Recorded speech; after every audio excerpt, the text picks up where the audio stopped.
Buenas tardes, soy enfermero egresado de la Universidad Central de Venezuela con su sede en Cebucán. La que nos atañe hoy es una explicación sobre las agujas intraóseas. Las agujas intraóseas son un dispositivo que se suele usar si falla la canalización de una vía periférica o la inserción de un catéter venoso central. Utilizado generalmente en pacientes con una extrema urgencia o en parada cardiorrespiratoria. Lo que se puede administrar por dichas agujas son medicamentos, hemoderivados, sueroterapia y existen varios tipos de agujas intraóseas.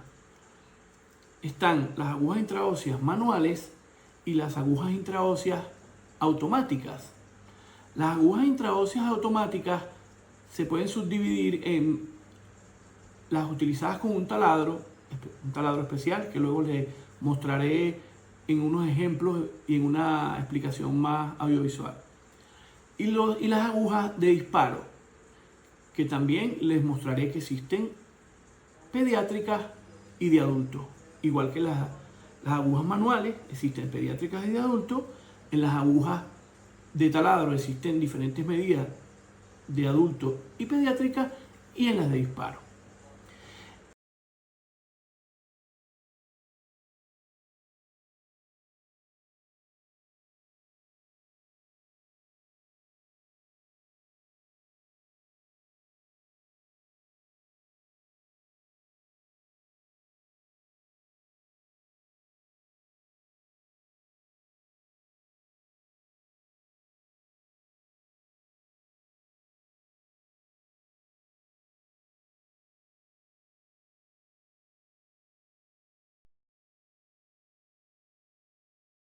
Existen dos tipos de dispositivo BIG, el pediátrico, que sería el rojo, y el adulto, que sería el azul.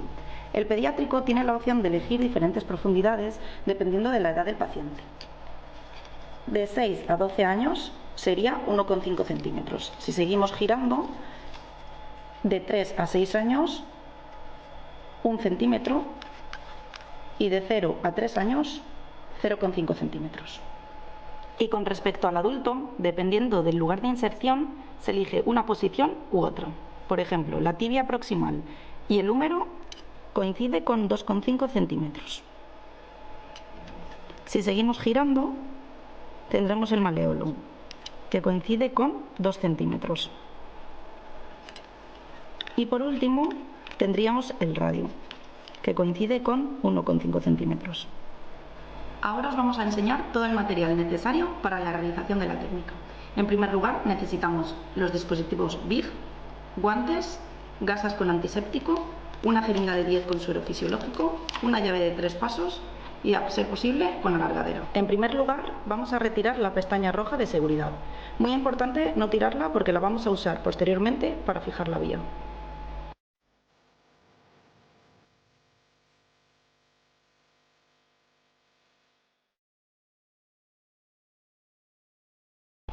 Una vez canalizado, se retira el dispositivo con movimientos circulares. Se retira el fiador y se coloca la pestaña de seguridad que hemos retirado anteriormente para fijar la vía. Se coloca la llave de 3 pasos con la jeringa con suero. Se realiza la comprobación, se aspira y si sale contenido hemático, se introduce el suero de la jeringa. De este modo ya tendríamos la vía permeable para administrar cualquier tipo de medicación. Procedimiento de canalización de aguja intraósea, dispositivo Cook. Objetivo: canalización de un acceso intraóseo en situación de emergencia.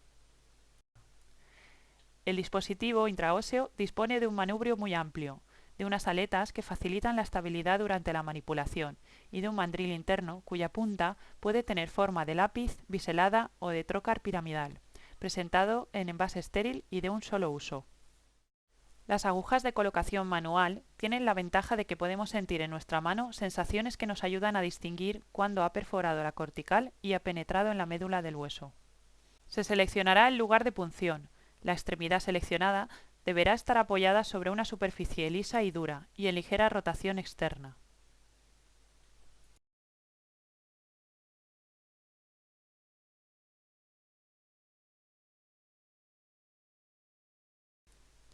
Se sujetará la aguja intraósea con la mano dominante, situando la empuñadura en la eminencia tenar. Al mismo tiempo, los dedos índice y pulgar la sujetarán como si de un lápiz se tratara, a una distancia de 0,5 centímetros de la punta, para ejercer la función de freno y evitar que penetre demasiado cuando se perfora la cortical. Se aplicará un antiséptico o un anestésico local a criterio. Se colocará la aguja perpendicular al punto de punción, ejerciendo presión sobre la empuñadura hasta notar una resistencia que indica que la punta ha contactado con el periósteo. Cuando se contacte el periósteo, se debe acentuar más la presión al mismo tiempo que se efectúa un movimiento de rotación, quedando unos milímetros para perforar la cortical, que se notará por la brusca disminución de la resistencia, y a veces se escucha un plop característico. Es imprescindible inmovilizar la aguja, sujetándola de las aletas antes de desenroscar el manubrio y siempre que tenga que ser manipulada.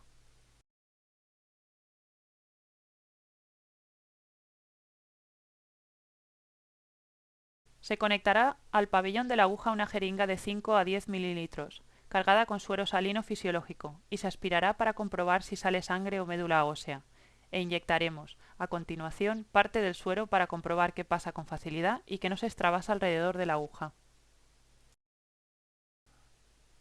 Para evitar la manipulación repetida de la aguja, se recomienda intercalar entre su pabellón y el sistema de suero una llave de 3 pasos con alargadera fijada a la piel con esparadrapo. Se recomienda no utilizar ningún dispositivo de sujeción que impida mantener visible la zona de punción, con objeto de poder detectar una extravasación. Hay autores que recomiendan fijar la aguja con unas pinzas quirúrgicas tipo Kocher o mosquito, pinzando la base de la aguja, siguiendo el eje longitudinal del miembro y sujetada al mismo mediante tiras de esparadrapo.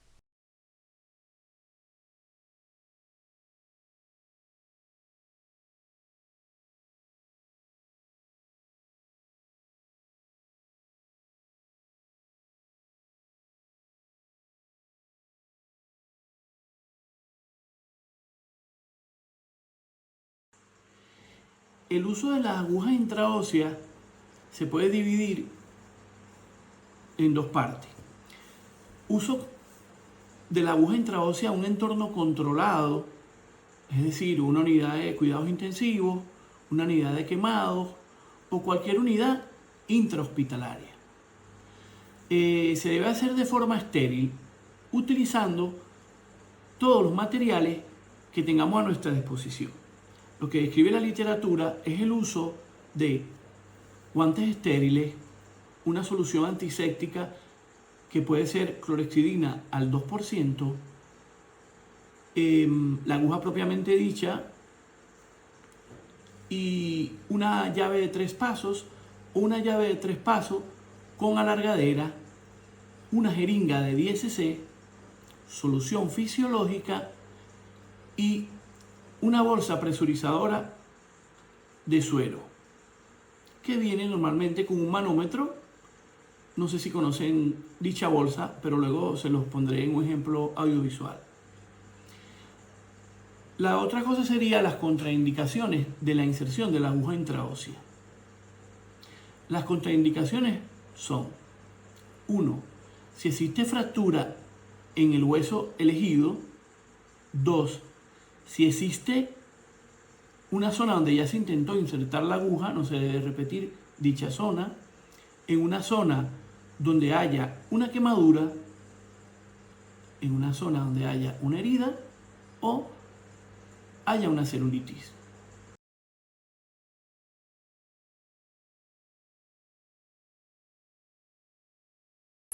El acceso intraóseo es una alternativa eficaz y rápida en los casos de pacientes críticos, en los que el acceso intravenoso es difícil o imposible de conseguir en un tiempo razonable, que oscila entre 60 y 120 segundos según los autores. Otras 3 intentos fallidos de canalización venosa periférica.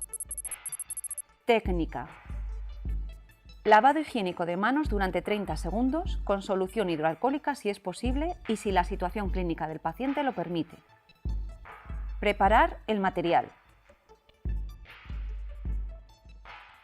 Introducir 10 centímetros cúbicos de suero salino en la jeringa de 10 centímetros cúbicos con la aguja de carga. Abrir el kit de acceso vascular intraóseo.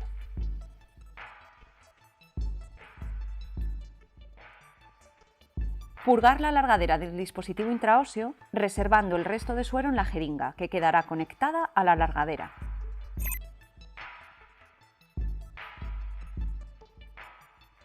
Dejar la alargadera cerrada. Informar al paciente sobre la técnica que se va a llevar a cabo si está consciente. Colocarse la protección ocular. Lavado higiénico de manos durante 30 segundos con solución hidroalcohólica si es posible y la situación clínica del paciente lo permite. Colocarse guantes, preferiblemente estériles. Retirar la ropa empleando tijera cortarropa si fuera necesario para exponer la zona de punción. Localizar el punto de punción. La localización más habitual es la tibial proximal. Con la pierna extendida, el punto de inserción se sitúa aproximadamente a 3 centímetros por debajo de la rótula, desplazando 2 centímetros en posición medial a lo largo de la cara plana de la tibia. Se pueden emplear otras localizaciones en el paciente adulto, como la humeral proximal o tibial distal, pero son menos frecuentes por requerir más tiempo en la localización del punto de punción y por interactuar con mayor frecuencia con el resto de acciones que se lleven a cabo con el paciente. Desinfectar la zona de punción con gasa y solución desinfectante, de forma circular de dentro a fuera. Abrir la aguja seleccionada y montarla en el taladro. Colocar el dispositivo intraóseo con un ángulo de 90 grados con la tibia. Clavar la aguja en el punto seleccionado sin activar el taladro. Activar el taladro e insertar la aguja rotatoria a través de la piel y hacia el hueso, hasta que se sienta que se vence una resistencia al sobrepasar la corteza del hueso. Cuando se sienta esa falta de resistencia, soltar el taladro de la aguja. Desenroscar el trócar de la aguja para liberarla, retirando el trócar. Clavar el trócar en el recipiente para desechar objetos punzantes. Fijar el dispositivo a la piel.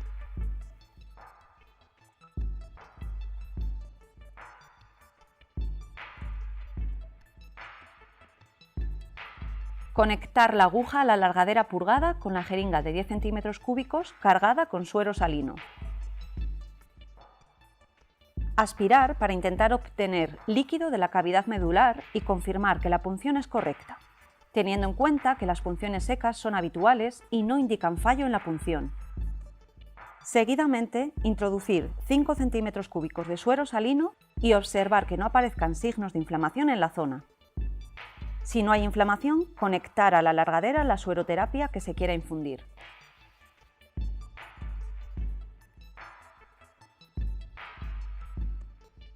Retirar el taladro y desechar el material fungible usado.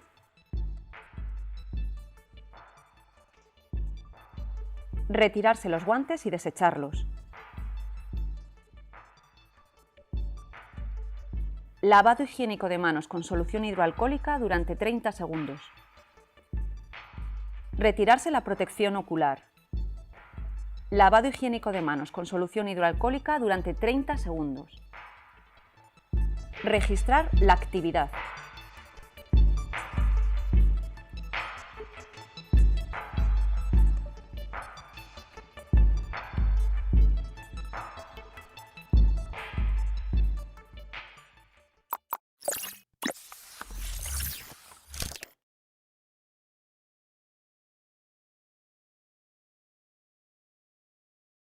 Complicaciones de la inserción de la aguja intraósea. Existen diferentes complicaciones. Les voy a ir describiendo cuáles son. 1. Extravasación del fluido que se intenta administrar por una mala inserción de la aguja intraósea. 2. Un síndrome compartimental por no haber puesto la aguja intraósea en el sitio correcto, no haberla introducido correctamente. 3. Obstrucción de la aguja intraósea, de la luz de la aguja intraósea por espículos óseos. Por eso se debe administrar solución salina. Diferentes autores lo describen entre 3 cc a 10 cc de solución fisiológica. O dejamos instaurada una sueroterapia o una bomba perfusora con sueroterapia, medicación, dependiendo de los requerimientos del paciente. 4. Fracturas. 5. Infecciones. 6. Émbolo graso. Se puede desprender un émbolo graso al introducir la aguja intraósea con las consecuencias que un émbolo graso podría producir. Están descritas en la literatura como muy graves o inclusive mortales. 7. Hematoma local. 8. Dolor, por supuesto que va a causar dolor. Dependiendo de la gravedad que tenga el paciente, va a sentir más o menos dolor. Una cosa que me faltó comentarles, cuando se prepara el material en una zona controlada para la inserción de la aguja intraósea, es la utilización de lidocaína. Dice la literatura de que se puede utilizar lidocaína al 2%, de 20 miligramos a 40 miligramos, en un paciente consciente que se tenga que utilizar una aguja intraósea para mitigar el dolor. Yo realmente en la práctica no lo he visto nunca utilizar. Solo mencionarles que está descrito en la literatura de esa manera. 9. La inflamación del hueso. Bueno, ya de hecho, más que una inflamación, se produciría siempre una fractura. Y 10. Se puede producir necrosis tisular. Muchas gracias. Esta es toda la explicación sobre las agujas intraóseas.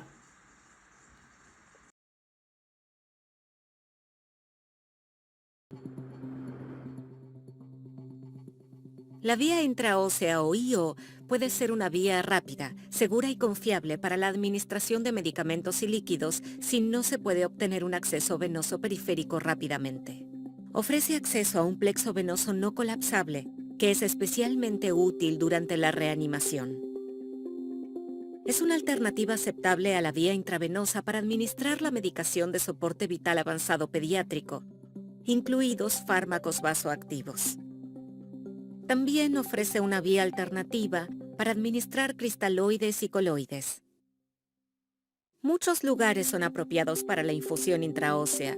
Consulte las instrucciones específicas del dispositivo. En los niños, el lugar más común es la tibia proximal. Para acceder a este lugar, posicione la pierna con una leve rotación externa. Identifique la tuberosidad tibial justo bajo la articulación de la rodilla. El lugar de inserción es la parte plana de la tibia de casi un dedo de ancho o de 1 centímetro a 3 centímetros por debajo y medial a esta prominencia ósea, para no dañar la placa de crecimiento. Estabilice la pierna en una superficie firme para facilitar la inserción de la aguja. No coloque la mano detrás de la pierna. El estilete debería permanecer en la aguja durante la inserción para evitar que la aguja se obstruya con hueso o tejido. Introduzca la aguja de forma perpendicular a la tibia. Habrá una falta repentina de resistencia cuando la aguja se coloque correctamente. Debe quedar fija fácilmente sin soporte. Quite el estilete y ponga una jeringa vacía para confirmar la colocación correcta. Al aspirar con la jeringa podría verse sangre o fluido rosado en el cono de salida de la aguja. Aun si no hay retorno de fluido, no significa que la aguja intraósea se haya colocado de forma incorrecta. Conecte una jeringa llena de solución salina e inyecte un volumen pequeño mientras observa si el lugar de inserción se hincha o si la hinchazón es por detrás, en caso de que la aguja haya penetrado el otro lado del hueso. El líquido debería administrarse fácilmente con la inyección de solución salina de la jeringa. Otros lugares para el acceso intraóseo son la tibia distal, justo por encima del maléolo medial, la cara anterior del fémur distal, justo por encima de la rodilla, y la espina ilíaca anterosuperior. Tras insertar correctamente la aguja intraósea en el hueso y quedar fija, los líquidos y fármacos fluyen por la médula ósea para pasar a la circulación, aunque, según el lugar, podrían pasar primero por la circulación periférica. Como una práctica rutinaria cuando se administra la mayoría de los fármacos intravenosos, Todos los fármacos intraóseos son seguidos por un bolo de solución salina de hasta 10 mililitros según el tamaño del niño. Recuerde, aunque introduzca de forma correcta la aguja en la médula ósea, suele haber resistencia a la infusión, que un profesional puede interpretar erróneamente como colocación incorrecta. La administración del bolo o el uso de una bomba de infusión pueden ser útiles para superar la resistencia. Los profesionales de la salud deben recordar que existen contraindicaciones. Algunas contraindicaciones del acceso intraóseo son fracturas y lesiones por aplastamiento cerca del lugar de acceso, fragilidad ósea, como osteogénesis imperfecta, e intentos previos de establecer un acceso en el mismo hueso. Si hay infección de los tejidos en el sitio de inserción, evite la canulación intraósea. Tras la canulación intraósea, hay que comprobar el sitio frecuentemente por si hay tumefacción o movimiento de la aguja. Recuerde que administrar líquidos o fármacos con la aguja desplazada podría causar complicaciones graves, como necrosis tisular o síndrome compartimental. Las agujas intraóseas están indicadas para usarse poco tiempo, por lo general menos de 24 horas. Un acceso vascular para un periodo largo suele realizarse en una sala de cuidados intensivos.